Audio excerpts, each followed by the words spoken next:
তোমরা যারা যারা আমার রিল নিয়মিত দেখো তারা তো বুঝতেই পেরে গেছো আমি ভীষণই ভোজন রসিক একজন মানুষ। খাবার দেখলে ডায়েট বলো আর যাই বলো, আমি একদম কন্ট্রোল করতে পারি না। খেতে এবং খাওয়াতে দুটোই আমি ভীষণ ভালোবাসি। তাই আমার জন্মদিন, যেটা শুধুমাত্র আমার দিন, সেই দিন হয়েছিল সব আমার পছন্দের খাবার। বিকেলবেলা স্ন্যাক্সে ছিল ভেটকি মাছের ফিশ ফ্রাই। এই ভেটকি মাছটি এসছে সুদূর ব্যারাকপুর থেকে। সাদা সাদা মাছ দেখলেই মন ভরে যায়, আর খেতেও হয়েছিল দুর্দান্ত। তারপরে হয়েছিল আমার পছন্দের চিকেন পকোড়া। এটা এমনই একটি খাবার যেটা আমাদের বাড়িতে যতই রান্না করো কম তো তোমার পড়বেই পড়বে।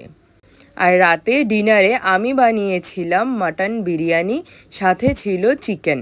চিকেনটা একটু অন্যরকমভাবে বানানোর চেষ্টা করেছিলাম, আর মাটন বিরিয়ানিটা দুর্দান্ত খেতে হয়েছিল, কারণ মাটনের কোয়ালিটিটাও বেশ ভালো ছিল। আর সর্বোপরি কে রান্না করেছে সেটা তো দেখতে হবে না। বাড়ির সবাই বলছে আমি নাকি মায়ের মতো বিরিয়ানি রান্না করতে একদম শিখে গেছি। আমার নিজের জন্মদিনে আমি নিজের হাতে মাটন বিরিয়ানি, চিকেন পকোড়া আর চিকেন বানিয়ে খাইয়েছি। দিন শেষে সবাই যখন বলল খুব ভালো রান্না হয়েছে, তৃপ্তি করে খেয়েছে, এটাই হলো আমার সারা দিনের পরিশ্রমের সার্থকতা।